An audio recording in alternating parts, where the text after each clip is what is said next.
quem não me conhece, eu sou o Baroli, sou engenheiro de segurança do trabalho, e o nosso tema hoje é Programa Combate a Incêndio. Boa tarde. Olha só, e aí, para a gente começar, um tema extremamente técnico, né? Combate a incêndio, eu gostaria de propor um desafio. Tá? Um desafio a você que está aí na sua caminhada. E essa nossa 8ª semana do EAD, né, do treinamento à distância, etc., ele vem como tema, olha lá, a humanidade e um mundo disruptivo. E aí a minha proposta é um pouquinho da minha experiência profissional de engenheiro, de professor, de ser humano, né? E são 3 os aspectos que me chamam muita atenção na questão da segurança do trabalho. Não só específico no combate a incêndio, que é um dos fatores, claro que existem tantos outros, né? Mas também na relação nossa, no nosso dia a dia, nesse mercado competitivo que existe aí. E o primeiro aspecto que me chama muito a atenção e que nós devemos atentar, não só para o nosso dia a dia, mas também para as questões relacionadas a combate a incêndio e a segurança do trabalho, é a questão de como educar, né? O que é educar? Educar, se eu te perguntar, se você é uma pessoa educada, a maioria das pessoas leva para o lado pessoal, do lado emocional, do lado de lidar com outras pessoas. Claro que isso acontece no nosso dia a dia, mas não é o bastante, não é somente esse o aspecto. A questão do educar está no conhecimento, né? Então, se uma pessoa está lá, no seu dia a dia, com informações, com educação, com aprendizado, ele está pensando na questão de educar. E educar no sentido de lidar com as pessoas, conversar com as pessoas e conviver com todas as pessoas no sentido positivo da palavra. Então, o primeiro desafio é, como está a sua educação em lidar com pessoas e lidar com situações? Então, eu vou dar uma dica rapidinho, bem simples, que eu aprendi com bastante dia a dia e com bastante ideias trocadas e conhecimento, que é, seja duro com a questão e suave com as pessoas, né? Você não pode deixar para depois aquela situação, um combate a incêndio, o início, ou a segurança do trabalho como um todo, você não pode deixar para depois. Então, seja duro com a questão, mas suave com as pessoas. Por que não ser educado? Por que não conversar? Por que não educar, né? Por que não passar a sua informação? E eu sempre falo que a segurança é prevenção, e prevenção sempre coletiva, nunca individual. Eu, responsável técnico, sabendo tudo que se deve passar dentro do local, não adianta de muita coisa, se eu não coloco essa informação para as outras pessoas, se essas outras pessoas não colocam em prática. Então, a pessoa que está do meu lado, ele também tem que pensar em prevenir. Por quê? Porque ele também está pensando em mim, e assim sucessivamente. A outra questão que eu faço essa proposta, além da questão de educar, é uma questão de suma importância, foco da nossa conversa. É personalizar a comunicação. E a comunicação é um processo muito simples e muito complexo ao mesmo tempo. Simples no sentido de pensei, falei, você escutou e processou. Isso é simples. Ou seja, eu estou aqui, preparei para essa conversa de hoje, pensei o que eu posso falar, o que eu tenho que falar, qual que é o aspecto mais importante, etc. Estou falando, então tudo que eu pensei, estou falando. Você está recebendo essa informação, claro, transformando ela depois em um treinamento, em uma informação, em uma responsabilidade técnica. E a personalização de uma comunicação é saber entender quem é seu público, entender quem é o seu pessoal, entender quais são as suas necessidades naquele assunto específico e deixar o mais claro possível aquele tipo de informação, que vire aquilo aprendizado para as pessoas. Não vai adiantar nada eu falar aqui de um pensamento meu, coisas técnicas somente, e fazer com que você não tenha entendimento, não tenha aprendizado, não consiga colocar isso em prática. Não estou falando que você não tenha capacidade, mas o importante nesse processo é saber qual é a necessidade de quem está me ouvindo. Não adianta nada começar a falar classe A, B, C, é o extintor tal, e aí ficar só a parte técnica e não explicar o porquê. Então, ele não vai entender a questão relacionada ao que tem por trás dessa informação. Então, primeiro desafio seu, educar as pessoas no sentido de colocar em prática informações relacionadas ao combate a incêndio. Segundo, personalizar a comunicação, fazer com que o cidadão e a cidadã, o colaborador, o amigo, o parente, o vizinho, o colega de trabalho, consiga entender essa informação. E por último, não menos importante, claro, é o conhecimento do processo. Não adianta nada eu não conhecer o meu processo e saber tudo que combate a incêndio. Opa, entendeu? E aí, o que eu tenho que fazer? Eu tenho que conhecer todo o meu processo, conhecer o meu fluxo de informação, de pessoal, de maquinário, equipamento, enfim, conhecer o meu processo, e aí eu posso estar lá na construção civil, na mecânica, na produção, na química, na aeronáutica, enfim, em qualquer local, cabe as questões relacionadas ao combate a incêndio. Ok? Algumas informações, claro, técnicas, a partir de agora, que você, que já passou pela disciplina de combate a incêndio, segurança do trabalho, bem provavelmente já tem um conhecimento ou completo ou bem poderoso. Claro, para essas pessoas a gente vai recordar, e para quem nunca ouviu falar, eu parto do princípio que nós vamos nivelar conhecimento, e nivelando esse conhecimento a gente chega bastante no nosso resultado final. Beleza? Então vamos lá. Deixa eu só passar aqui. Espero que estejam todos enxergando aí as nossas informações. Então, prevenção de combate a incêndio nada mais é do que eu verificar o que eu posso fazer lá no meu dia a dia e fazer com que eu tenha conhecimento específico de um processo onde o principal, que no caso é o combate principal, é a questão do incêndio. Então, classificando o conceito de incêndio, eu tenho incêndio como um fogo fora de controle que pode causar dano à vida, às pessoas, enfim, a todo o meu processo.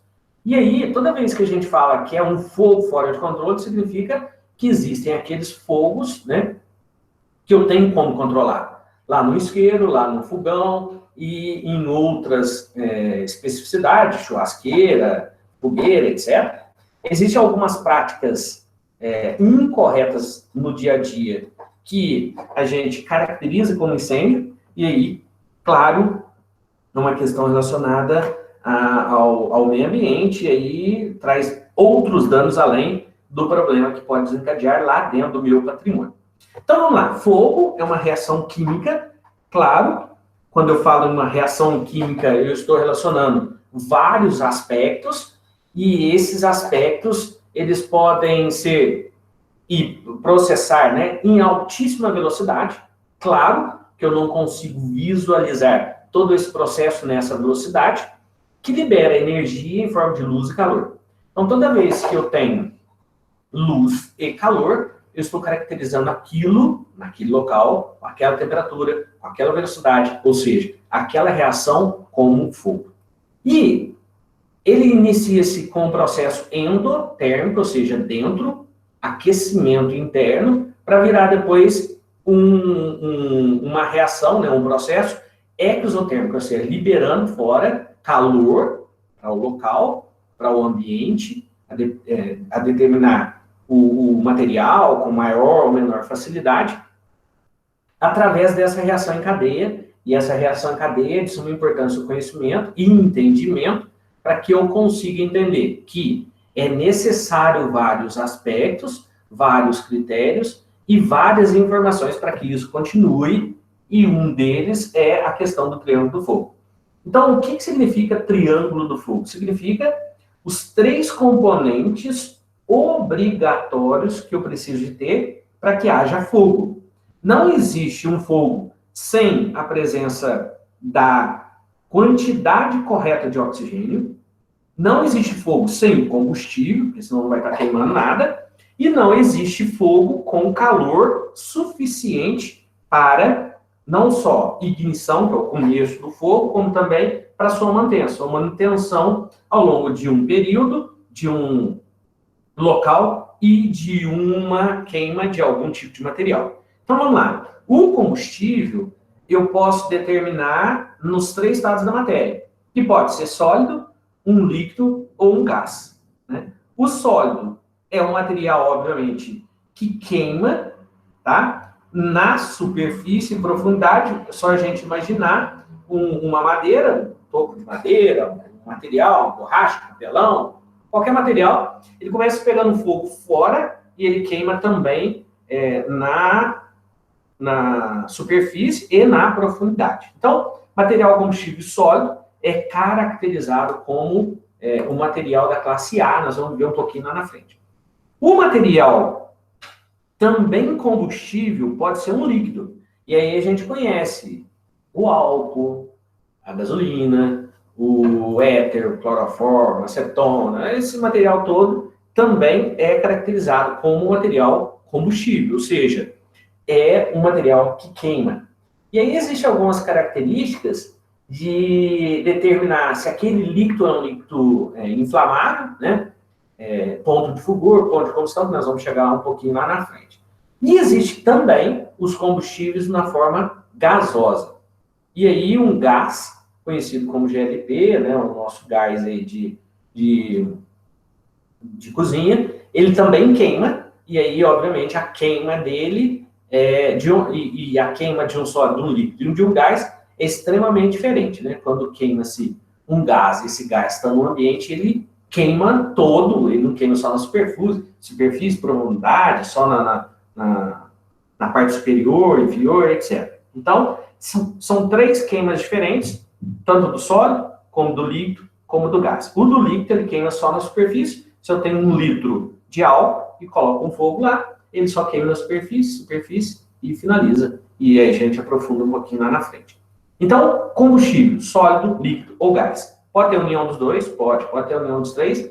Pode, claro, a depender do local, do que existe lá dentro. Por isso que eu pedi para você lá, no desafio anterior, verificar a questão do conhecimento do teu processo. Às vezes você está lá, na sua engenharia civil, por exemplo, e dentro lá no seu almoxarifado, lá no seu armazenamento de material, você não conhece todo o material. Aí você fala assim, não, você está enganado. Eu sou proprietário, eu já sou responsável, já fiz estágio, conheço tudo. Beleza.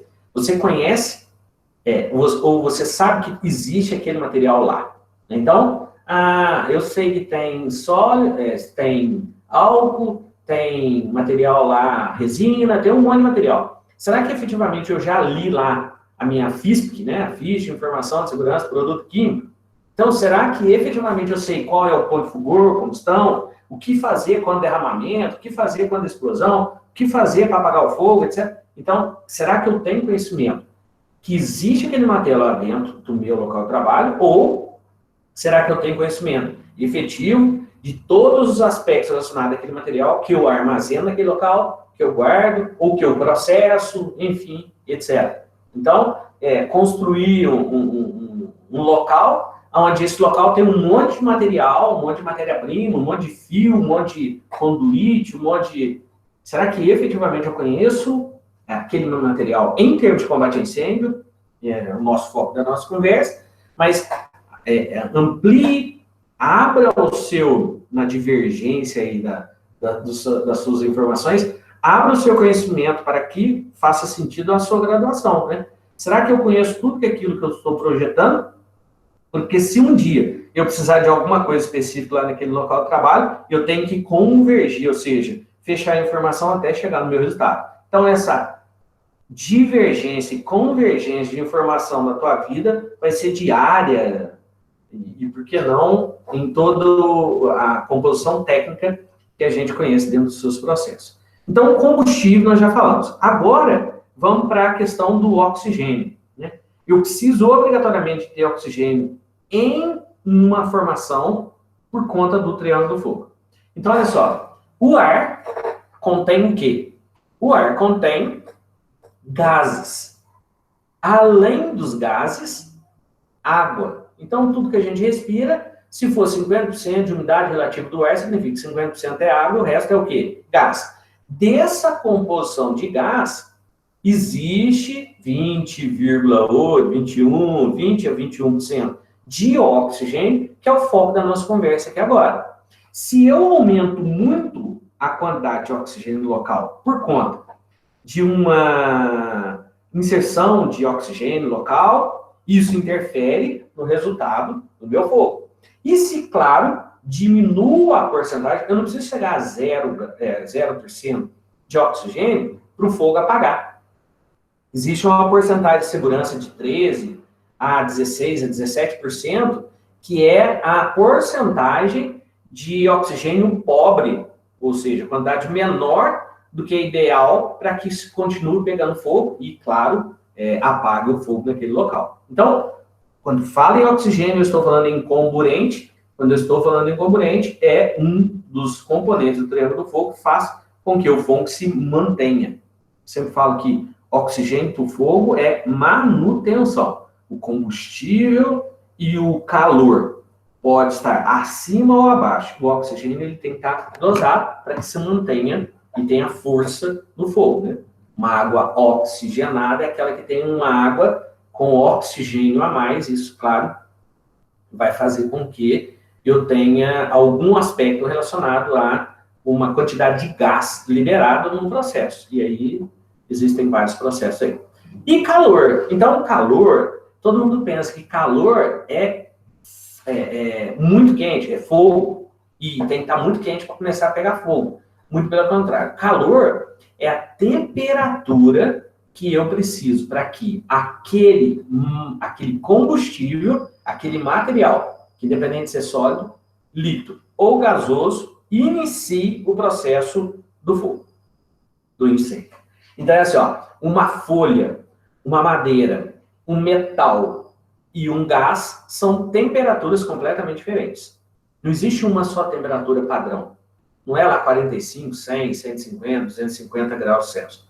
Eu posso ter temperaturas negativas, que nós vamos ver alguns exemplos mais para frente, que desencadeia um ponto que pode ser de fulgor, de combustão ou de ignição, a depender do meu material, e aí inicia-se o fogo. Ok? Então vamos lá. O que é uma reação em cadeia?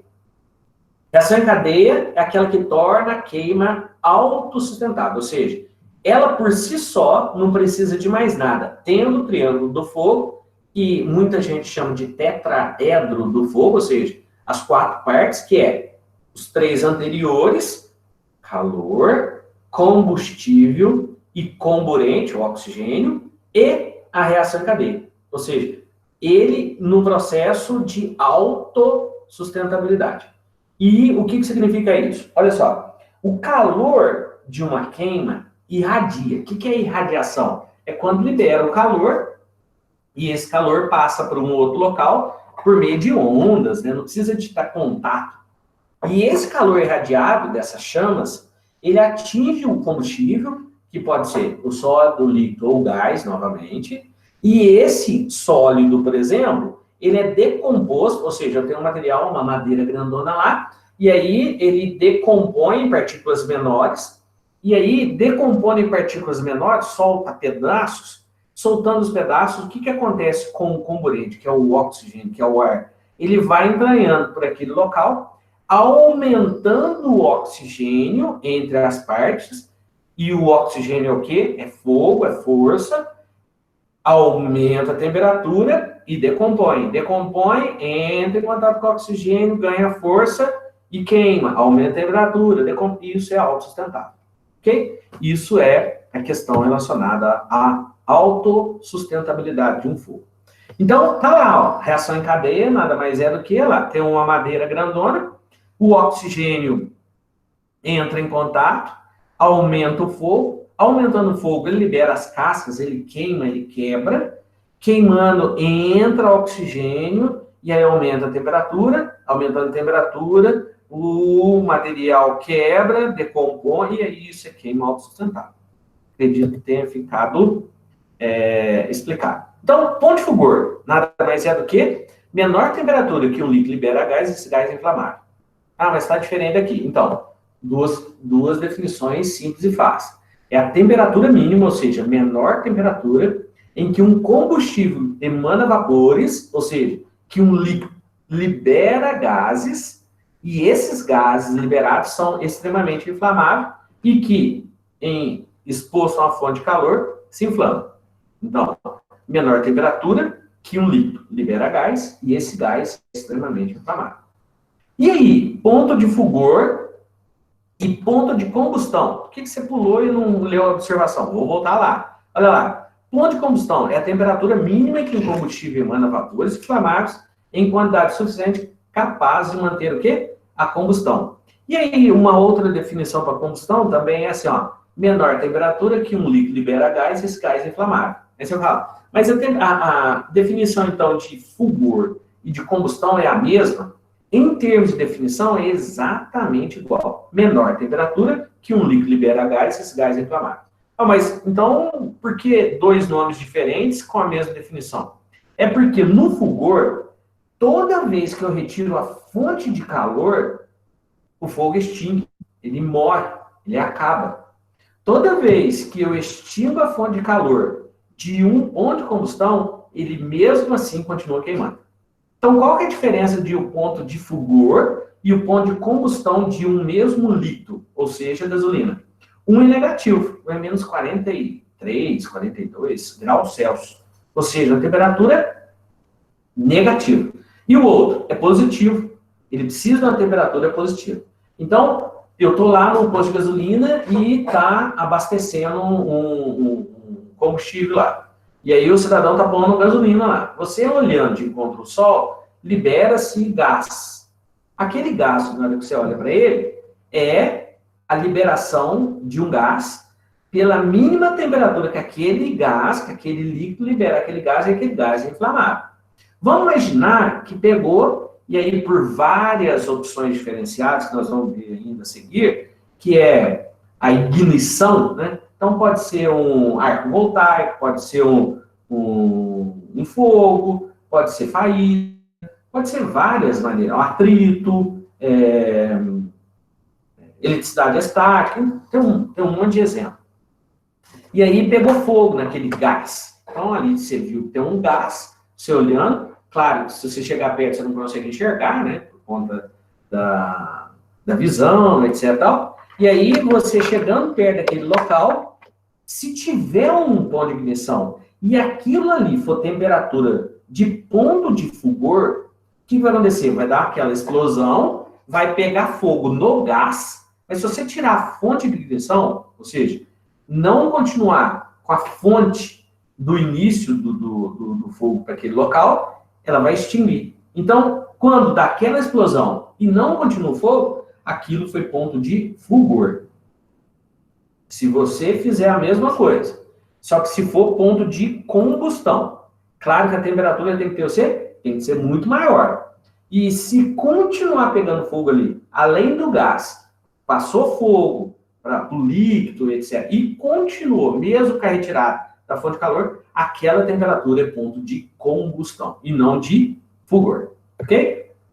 E ignição, já falei ali, mas a gente volta. Um ponto de ignição nada mais é do que a temperatura mínima que um combustível se inflama pelo simples contato com o oxigênio. Aqui eu gosto de dar dois exemplos bem legais e interessantes, não faça isso em casa.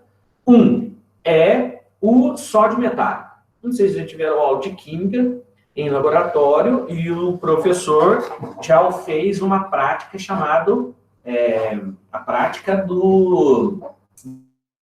né, que é de materiais de produtos perigosos. Os produtos perigosos lá, um deles é o sódio metálico. Esse sódio metálico, ele é um metal maleável, tá? Ele é extremamente maleável, ele é bem molinho, ele não é durão. Ele fica submerso a um querosene. Por quê? Porque ele não pode entrar em contato com o oxigênio por quê? Porque ele é altamente reativo. E ele, para iniciar a reatividade dele, ele pode acontecer duas coisas. Uma, com a velocidade mais lenta, que é só com contato com o oxigênio, igual esse exemplo, mas ele mesmo, se você quiser aumentar a velocidade dele, não faça isso em casa, pelo amor de Deus, em contato com a água. Então, assim, 1/4 de um pedaço de uma unha em um becker com água. Põe 2 gotinhas de filaftalina, só para você ver a diferença da coloração da base, soltando lá, etc. Quem estiver entendendo, pergunta para o seu professor de química. Você, quando coloca lá, ele fica na superfície, numa reatividade muito rápida, ele fica em movimento e liberando umas faísquinhas ali. A depender da quantidade, vai liberar uma faísca muito maior, ou seja, vai pegar fogo de verdade e vai dar uma explosão. Ele sempre dá explosões, e isso significa o quê? Que ele tem uma reação endotérmica, depois libera a reação exotérmica, tudo isso que nós acabamos de dizer, e o ponto de ignição dele é o simples contato com o oxigênio. Se eu deixar numa bancada, ele vai demorar muito mais tempo, claro, e eu não consigo fazer com que ele pare de uma hora para outra. Ele vai terminar todo o processo de explosividade, ok? E a outra questão nesse sentido aí é o carbureto. Não sei se todo mundo conhece o carbureto. O carbureto é uma pedra, né, que seca. Você pode deixar ele em qualquer local e se cai uma gota de água nela, ela libera gás e esse gás é extremamente inflamável. Então, são os dois exemplos que eu lembrei aqui. Eu gosto de dar de... Claro que existem outros. Quem quiser depois, a gente aprofunda mais lá nas perguntas. Então, vamos lá. Forma de propagação desse calor. Então, eu tenho 3 maneiras de propagar esse calor. Uma é condução, que é o primeiro exemplo aí de uma barra de metal. Gosto sempre de dar o exemplo lá da colher de alumínio na panela, né? Você fazendo lá um almoço lá, fazendo qualquer coisa. Você deixando aquela colher na panela, o que acontece? Acontece que vai aquecer. A temperatura da colher, exatamente a temperatura da panela, né, onde está pegando fogo, não obrigatoriamente. Por quê? Porque na base, de um lado, você tem uma temperatura, do outro lado, você tem uma temperatura completamente diferente.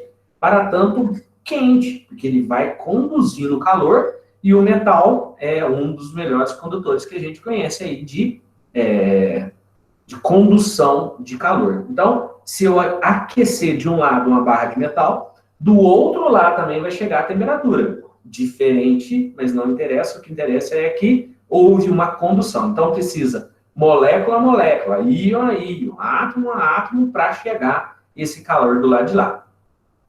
O outro exemplo é a radiação, nós já falamos aqui. Então, eu tenho uma sala. De um lado, ela tem janela, que está batendo sol, e do outro lado não tem janela, e obviamente não está batendo sol. E aí, o que acontece? Eu sinto que de um lado, claro, é muito mais quente do que o outro lado. E por que de um lado é mais quente? Porque está batendo sol, tem uma radiação ali, tem uma radiação solar ali. Mas por que no outro lado também vai chegar aquela temperatura? Não vai chegar na mesma velocidade e na mesma temperatura. Para tanto, vai aquecer também a sala. Porque, por ondas, essa radiação saiu de um local e caminhou para outro local.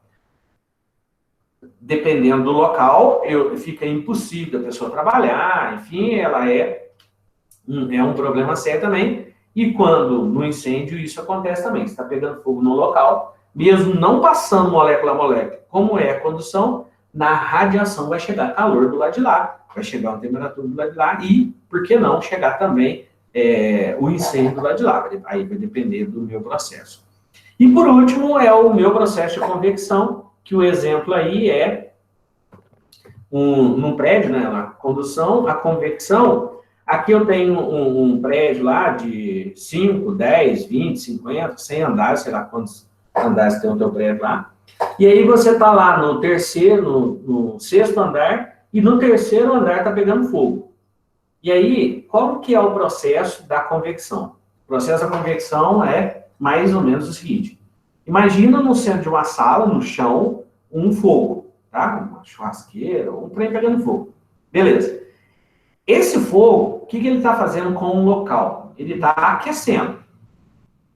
Aquecendo esse local tem ar. Acabamos de falar lá que o ar tem gás e água. Então, o que está acontecendo com o ar desse local? Está sendo aquecido. Se está sendo aquecido, está evaporando a água. Se está evaporando a água, o ar está ficando mais leve. Por quê? Porque o ar pesado com água Sem água, ele ficou mais leve, porque só gás. Só que ele ficou leve e quente, porque está sendo aquecido. Então, o ar leve e quente sobe. E chegando lá em cima, ele bate lá em cima e ele empurra quem? Empurra o ar que está lá em cima, que está gelado, e pesado. Aí o pesado faz o quê? Ele desce, porque ele está mais pesado.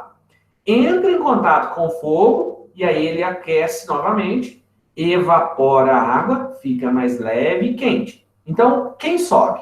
Ar leve e quente. Quem desce? Ar pesado e frio.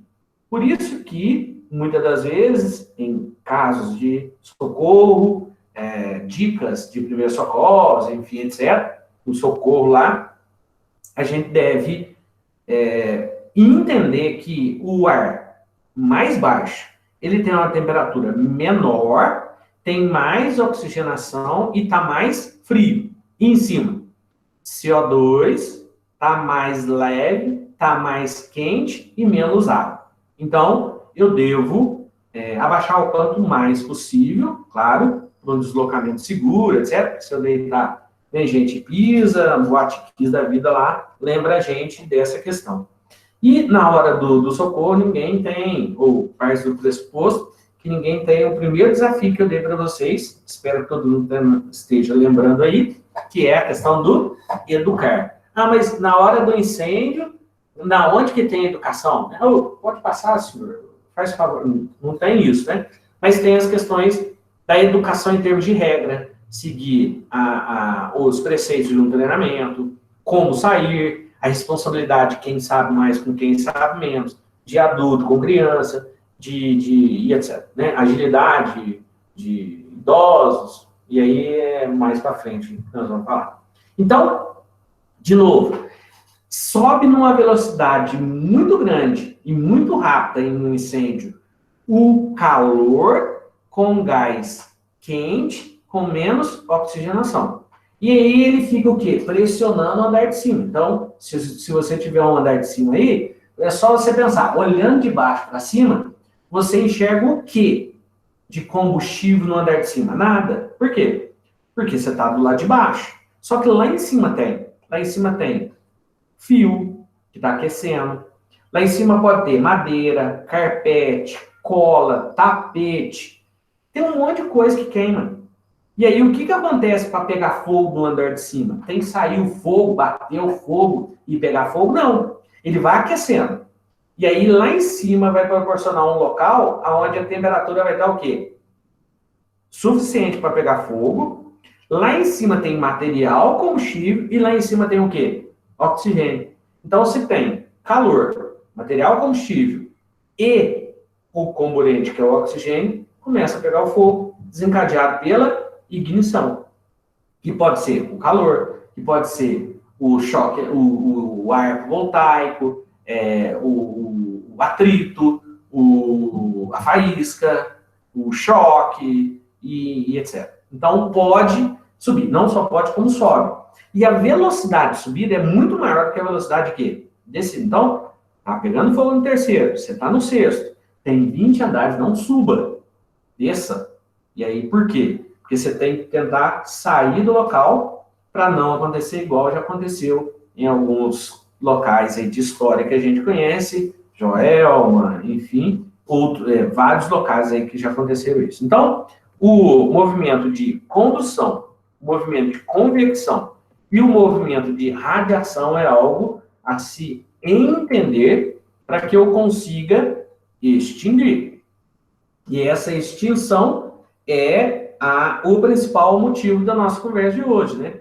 Então, às vezes eu conheço, eu sei, etc., mas como extinguir, né? Essa questão é muito importante. Então, a primeira regra é, se para ter fogo eu tenho que ter os três, se eu retirar um, eu apago o fogo.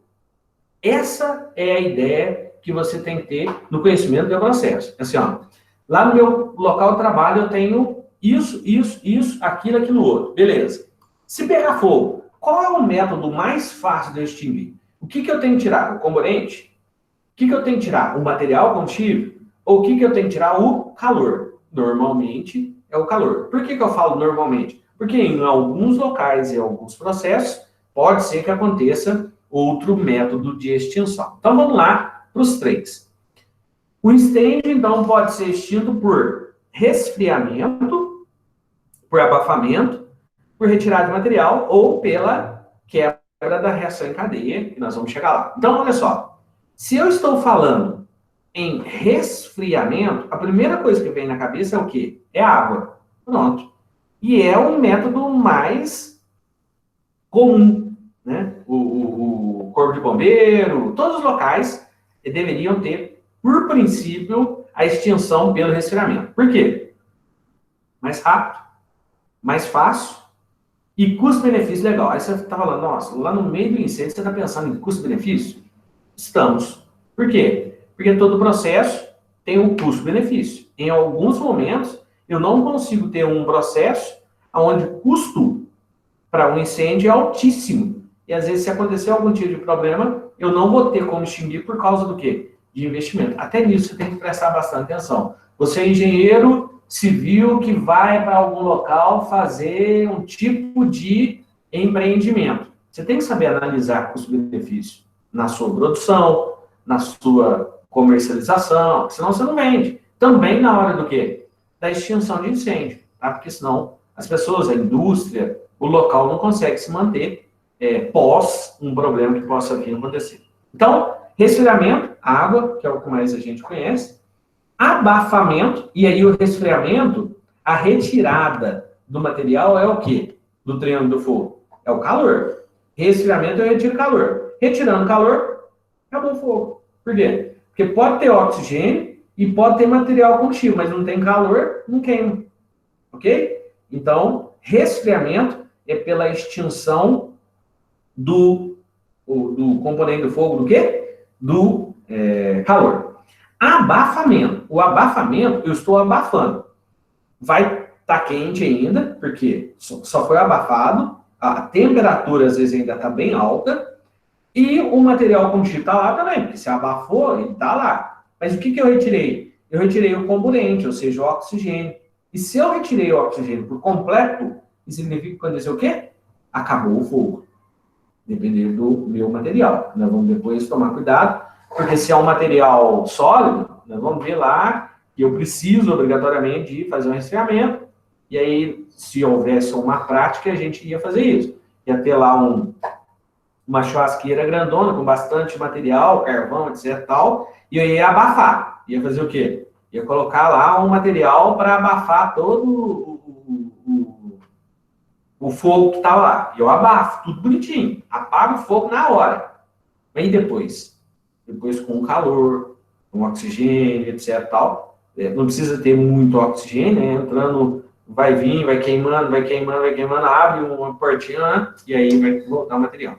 E a retirada de material, então é o isolamento. Então, o isolamento é a retirada do material. Ou seja, essa cadeira aqui, vamos queimar não, porque só tem essa aqui, mas vamos queimar um trem? Vamos. Aí onde você põe? Tá queimando lá, você põe lá no meio da rua. Isola lá no meio do pátio. O que você está fazendo? Retirando o material, ele vai queimar inteiro, queimar porque tem combustível, tem calor e tem oxigênio, queima. Chega a hora que ele para. Por quê? Não tem mais material para queimar. Então, é retirado do material. E extinção da reação em cadeia, qualquer um desses três faz isso. Então, tá lá. Isolamento, abafamento e resfriamento. Vamos nós para a classe de material. Então, estou olhando o tempo aqui para não passar. Classe A, material sólido. Classe B, líquidos. E classe C, os materiais energizados. Então, quais são os três principais? A, B e C. Tem o D, tem o E, tem K, tem um monte de outras. Vamos passar rapidinho aqui, só para vocês terem uma ideia, mas vamos focar no A, B e C. A, material sólido. Material sólido aí queima na superfície, fora, né? E profundidade, dentro do meu material. Sempre a gente imagina uma toalha de madeira. Ela queima por fora, queima na superfície e depois ela entra para dentro na profundidade. Então, depois de queimado, o meu carvão, a madeira, plástico, a borracha, etc., ele deixa resíduo. Então, eu sei que ali teve o material da classe A. Por quê? Porque depois da queima, além do queimado, soltou resíduo, deixou resíduo no local. Então, eu sei caracterizar depois de uma perícia se aquele material que tinha lá era um material sólido, um líquido ou um material energizado, a depender de como que eu visualizo aquilo. E uma das visualizações da classe A é o resíduo. Madeira, madeirão, papel, madeira, plástico, etc. Material classe B. Material classe B são líquidos inflamáveis. Então, de novo, o álcool, a gasolina, o óleo diesel, o éter, cetona, e vamos parar por aqui, né? Então, vamos lá. Todos esses materiais. Então, se eu tenho 1 litro, no caso, um copo, esse aqui no caso é água, mas se fosse álcool, o que acontecia? Você pôr fogo lá, ele vai queimando sempre na superfície, e obviamente vai abaixando o quê? Volume. Chega uma hora, queima tudo. Apaga o fogo, porque não tem mais material combustível. E aí, depois, o que sobra? Nada. Ele não solta resíduo, ele não deixa resíduo. Só o material da classe A que deixa resíduo, que no caso é o resto lá da queima. Então, os exemplos aí nós já caracterizamos. Na classe B, eu sempre falo líquidos inflamáveis, mas tem os gases, né, e os materiais pastosos. São as graxas, alguns materiais aí que queimam com bastante facilidade também. Então, A, sólido, B, líquido, pastoso ou gases, e a classe C é quem? É os materiais energizados, elétricos. Então, vamos lá. Ele é de altíssimo risco, por quê? Porque ele conduz energia, né? Então, o material energizado, você jogar uma água no material energizado, elétrico, você vai levar choque. Então, ele conduz aquela energia. Então, eu tenho que tomar bastante cuidado com fios, tomada e todo o material, né, que é ligado, todo material eletroeletrônico que contém energia. E essa energia pode ser na forma de bateria, na forma de energia elétrica, enfim, é muito perigoso essa questão aí. E a classe B, isso é só curiosidade, a maioria da questão da engenharia civil não tem muito material a se utilizar nesse processo construtivo, né? Que são os materiais, os gases nobres, né? Metais pirofólicos, antimônio, potássio, mais utilizado na indústria da automobilística, né? Então, você é engenheiro mecânico, que vai na parte de manutenção, na parte de processos aí, com certeza, você vai atentar para essa questão da classe D, tá? E são os materiais, já falei, né? Os pirofólicos da vida, e uma questão de um incêndio bastante problemática, né? Líquido de magnésio, selênio, então ele é bem característico. Então, como que eu apago? Classe A. Eu apago vou pulando esse aqui, que esse aqui eu já falei todos aqui, né? Vamos apagar o fogo. Não sei não tá, não, mas é importância. Como que eu apago? Aqui, no caso, é o extintor de incêndio.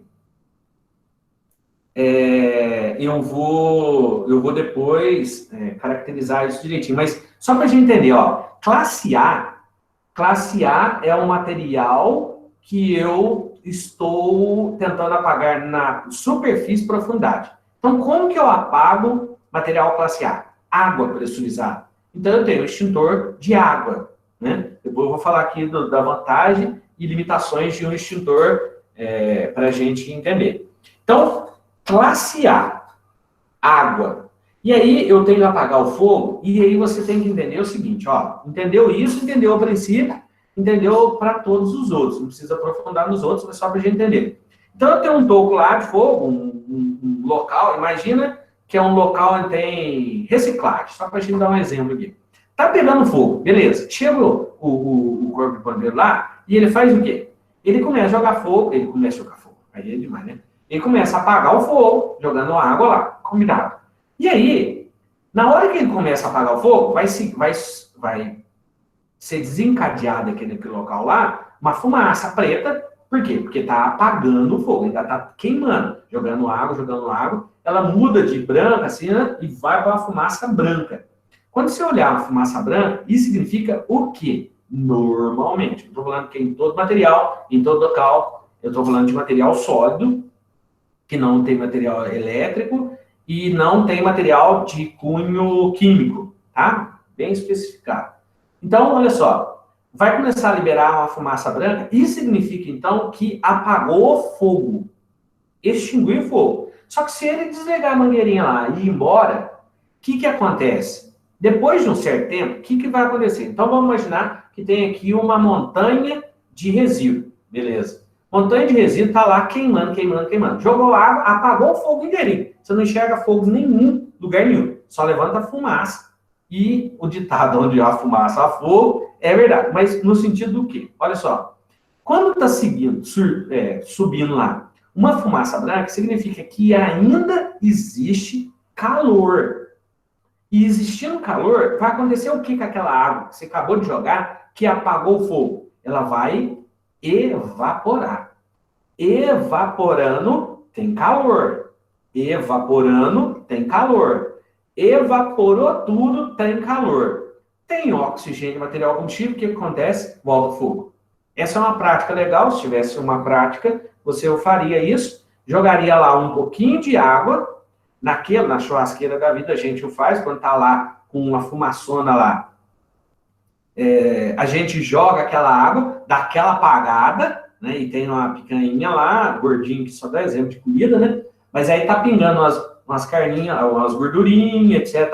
Lá tem material combustível? Tem. Lá tem oxigênio? Tem. Lá tem calor? Tem. Por quê? Porque tá na fumacinha lá. E aí caiu uma gordurinha aqui, outra aqui, voltou o fogo, e o fogo pode voltar, às vezes, mais forte do que estava antes. Então, lá na torre reciclagem, vamos voltar para lá. Tem material combustível? Tem. Tem oxigênio? Tem. Tem calor? Tem. Por quê? Está evaporando a fumaça branca, está evaporando a água que você jogou. Então, o que eu tenho que fazer? Eu tenho que apagar o fogo na superfície e na profundidade. O que é a profundidade? É dentro do meu material. Então, por isso que eu fico fazendo o quê?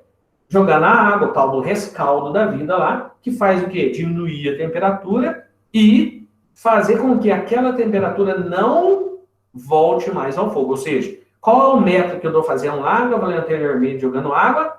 Resfriamento. Ou seja, eu tenho que resfriar. O quê?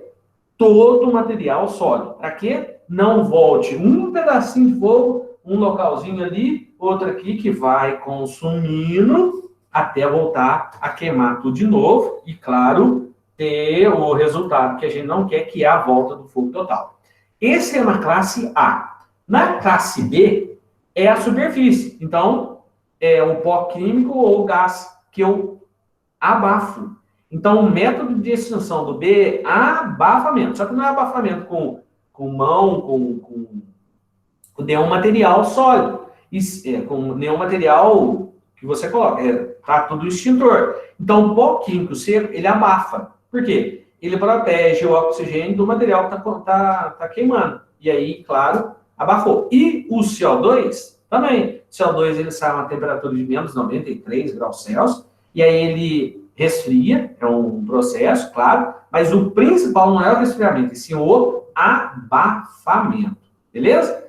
E no energizado, eu também trabalho com o CO2. Por quê? Lá no meu energizado, eu não posso jogar água por causa da condução, etc. Então, para a gente finalizar aqui, senão vai passar o horário, o extintor, ele tem algumas vantagens e algumas limitações, só para a gente entender. Ele é pequeno porte, tem de 10, tem de 3, tem de 2, tem de 1 quilo, tem de 13, tem maior, tem menor, vai depender do local, mas ele é limitado. Se eu tenho um local enorme, que ele é enorme também, mas eu precisava de 2 segundos a mais de tempo para aquela extinção, o que significa isso? Eu vou ter problema. Vantagens. Pequeno porte, né? Mas tem essa limitação. Ele é de pequeno, fácil manuseio, ou seja, eu consigo levar e trazer ele uma facilidade muito fácil, custo-benefício razoável, né? Não é muito caro, mas também não é barato, ou seja, na hora de um problema, é muito melhor eu gastar 50, 100, 150, 200, vai depender do tamanho do extintor e do extintor, para acabar com a extinção do fogo naquele local, trazendo prejuízo enorme, e de fácil localização. Eu tenho alguns locais estratégicos para se colocar ele.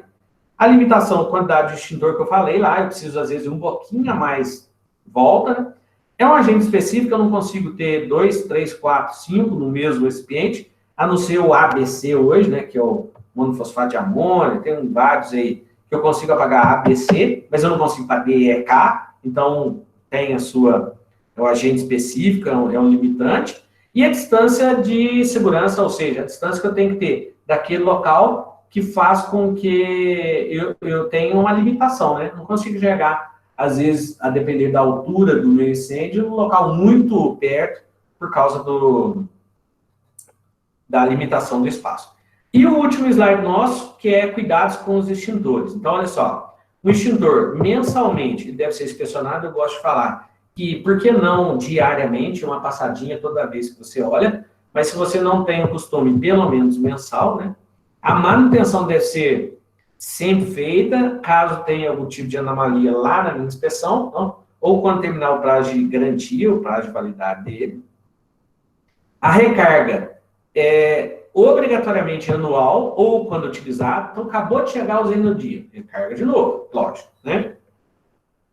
E o teste hidrostático, resumidamente, é verificar se ele tem ainda capacidade de ser utilizado por mais 5 anos. Ou seja, é feito um teste de garantia da carcaça. Isso é feito lá no extintor, lá no botijão de gás, lá nesses materiais, panela de pressão, vaso de pressão, caldeira, tudo que tem pressão, é feito um teste hidrostático, ou seja, verificar se aquele meu material, a resistência da carcaça, ainda aguenta mais 5 anos de vida. Beleza? Pessoal, é isso. Tem um monte de pergunta aqui. Eu estou à disposição, caso tenha algum tipo de pergunta, dúvida. Tá vivo aí? Tá me escutando? Professor, boa tarde. Boa tarde. Queria agradecer o pessoal que está em casa assistindo. Opa. Na verdade, eu tenho uma curiosidade a respeito de incêndio aí. Nós vimos aí que no começo do ano teve várias queimadas lá na Amazônia, lá na Austrália também. E a gente sabe de um procedimento antigo aí de fogo contra fogo, né? Aquele que o bombeiro chega lá, ele faz o cálculo do que está sendo queimado em metros por segundo, eu creio que seja assim, né? E acaba que ele perde uma área para salvar a maior parte, resumindo. Eu queria saber se tem algum procedimento novo, quais são as tecnologias que estão sendo usadas aí, que possa ajudar a combater esse procedimento, ou se tem que ser, como você falou, de custo-benefício, talvez essa seria a melhor processo a se fazer. Deixa eu só... Existe nesse exemplo que você deu aí, fogo contra fogo, existe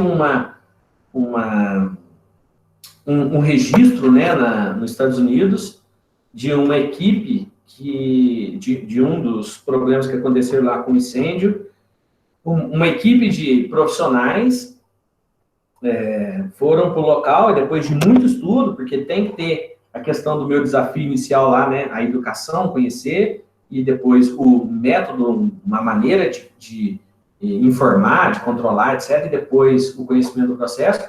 Nesse local chegou lá com 2 helicópteros, 16 profissionais, e isso foi um caso que repercutiu aí na mídia por muito tempo, e já tem um bom tempo e ainda não conseguiram uma solução ainda para os problemas. Fato é que no início você comentou aí que já aconteceram esse ano também vários problemas. E aí o que foi a solução do local? Então, depois deles terem estudado lá a velocidade do ar, onde que ia, onde estava queimando, onde que estava indo, etc. Tal, eles desceram né, um local estratégico, e depois de já tudo mapeado, etc., o fogo virou. E ele virou de uma tal maneira que chamas enormes, sem controle, E aí, a primeira coisa que veio na cabeça da maioria, fora um profissional, foi exatamente de sair correndo, porque não tinha condições de sobreviver naquele local daquela maneira. E esse cidadão fez exatamente isso. Ele foi para um local, ateou fogo no local e começou a queimar aquele local e chamando o pessoal falando que ele estava doido, né?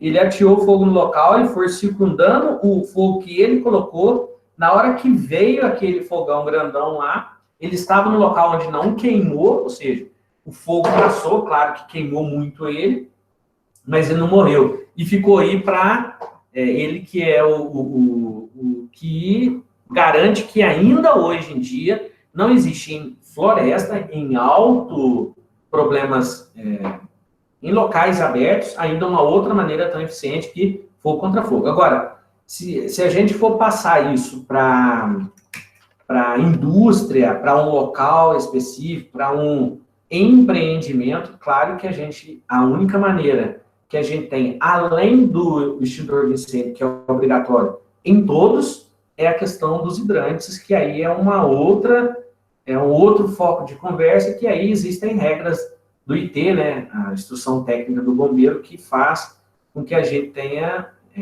bastante resultado e bem efetivo. Beleza? Alguém mais? Alguma pergunta? Fiquem à vontade.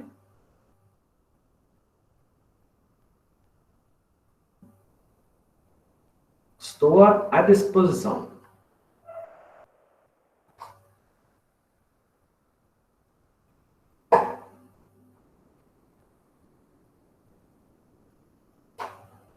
Ninguém mais nada?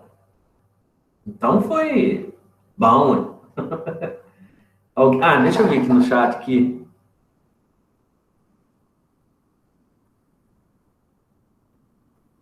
Deixa eu ver aqui. Ô, professor, uma dúvida. Meu nome é Noemi. Pode falar. Eu moro aqui perto de alguns ranchos e por 3 dias seguidos nós temos que chamar o bombeiro aqui devido à queimada. Ele vem, apaga o fogo e vai embora. Só que no outro dia começa de novo. Seria porque, no caso, não está o resfriamento correto? Eu não vou falar que o bombeiro não fez um trabalho legal nesse local, mas pode existir a possibilidade de algum local existir ou um galho de árvore, ou uma árvore inteira, ou um moeirão, alguma coisa desse tipo, que o calor ainda está suficiente para iniciar novamente o fogo. Claro que quando o bombeiro vai no local, o objetivo dele, e aí são algumas informações técnicas que a gente tem que tomar muito cuidado em falar, mas o bombeiro ele não consegue, a depender do local. Vou dar um exemplo. Serra de Boa Esperança, eu não sei qual que é a tua região, mas tem alguns locais que o bombeiro não consegue finalizar o processo de incêndio por conta de limitação física. Limitação não só de espaço físico, de pessoas, e do material de extensão da água, enfim, né? Não estou falando que ele não fez um trabalho legal, não fez um trabalho completo, mas pode ser que aconteça, sim, de voltar ao fogo por ser material da classe A e, claro, voltar lá com o ponto de combustão. Beleza? Beleza, obrigado. Disposição. Mais alguém?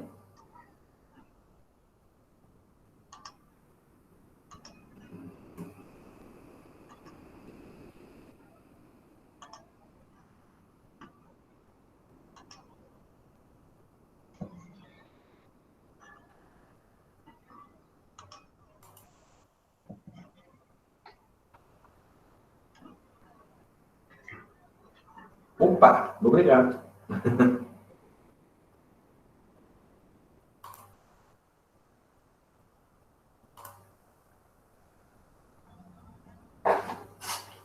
Esses professores que ficam vendo a nossa palestra aí também, vou te falar um negócio em si.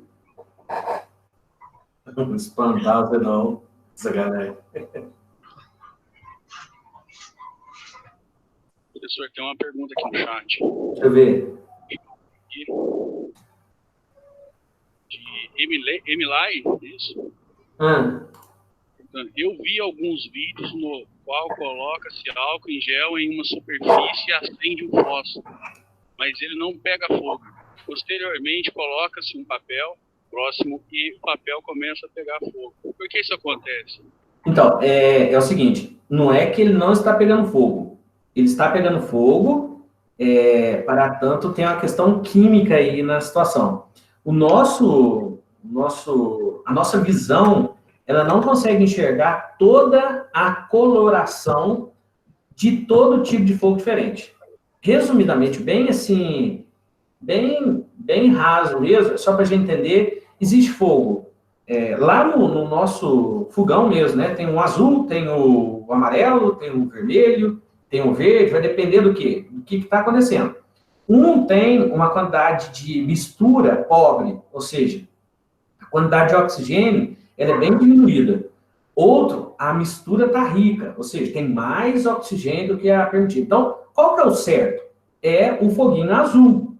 E você que já teve alguma aula prática lá na sua aula de química ou outra prática qualquer, na hora de você verificar lá a questão de abrir ou não a oxigenação lá naquela janelinha do Big Blue Sinar, você vê que quando você vira tudo, pode apagar. Quando você vira muito, ele pode ficar amarelo, pode ficar avermelhado ou até mesmo azul. Então, qual que é o correto? É o azulado, que é a quantidade de oxigênio e calor igual. Então, existe na internet da vida aí, só para você ter uma ideia, o fogo, e aí o desenho do fogo, ele vem dizendo a temperatura melhor, pior, ideal para o teu processo, enfim. Por que acontece isso lá? São vários os motivos, mas bem resumidamente o material de queima, ele tem uma coloração diferenciada, porque a mistura não é visível aos nossos olhos.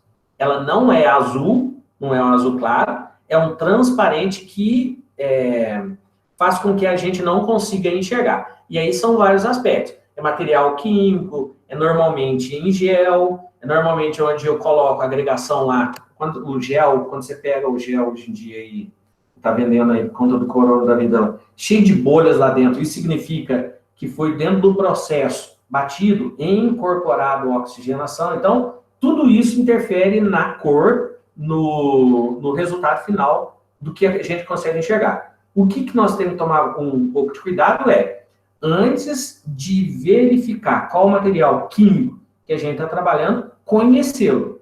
E um dos aspectos que eu comentei lá no início é a FISP, Ficha de Informação de Segurança do Produto Químico. Lá tem ponto de fulgor, ponto de combustão, ponto de ignição, tem todos os pontos. Cuidado com o meio ambiente, cuidado com segurança, cuidado com o primeiro socorro, cuidado com o medicamento, cuidado com tralalá.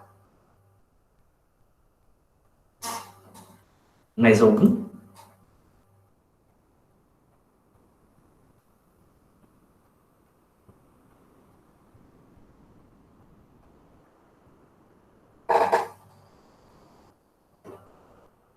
Enquanto o pessoal não faz a pergunta, é só para complementar.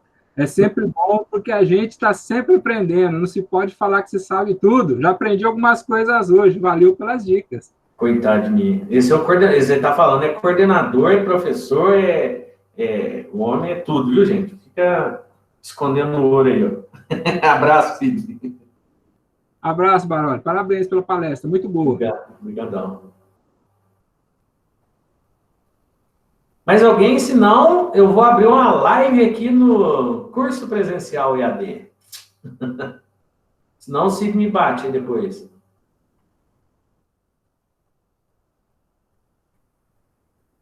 Tem outro chat aqui. Vamos ver. Clique no... pessoal, tá aí, ó. Clique no link abaixo, adicione seus dados para validar sua participação. Parabéns, obrigado, Alexandre. E Noemi, é isso? Noemi. Parabéns, obrigado. Estou à disposição. Vou colocar meu contato, caso alguém queira alguma informação. Esse é um e-mail corporativo. E esse aqui é o administrativo. Beleza?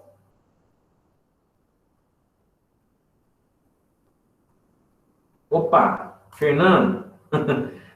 Eu não sei que curso que você está fazendo, mas aí em Pouso Alegre, eu ministro a disciplina do SEMI, né? Engenharia Civil, beleza. Eu tô com a disciplina de SEMI, né? Então, são as lives e com certeza será um prazer ajudá-los. Com certeza nós vamos ter a ciência do ambiente e segurança do trabalho. Show de bola, Fernando. Pessoal, mais alguma? Tem 25 aí. Eu queria, então, agradecer o convite, né? Professora, Laísa, Edson, Sidney, e me colocar à disposição. Caso, a Samanta Guimarães aí tá no trem, Chico, o trem tá feio do meu lado. Gente, essa mulher aí é a pedagoga. Nossa Senhora. Quero só ver. Professor Paulo, muito obrigada pela sua participação. Acho que o pessoal, muitos elogios, o pessoal aprendeu muito, inclusive eu não sabia de vários detalhes. Legal. Mas muito bom mesmo. Se quiser encerrar agora, né, que você tem mais uma aulinha aí. Combinado, então. Muito obrigada, viu, pela disposição, pelo tempo. Estou à disposição. Até mais. Tchau, tchau.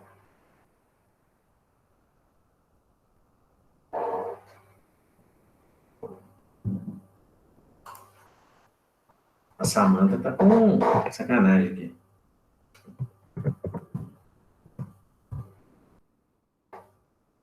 Obrigado, gente. Tchau, tchau. Vou sair para mim abrir uma live aqui. Abraço e à disposição. Obrigado. Obrigado. Tchau, tchau.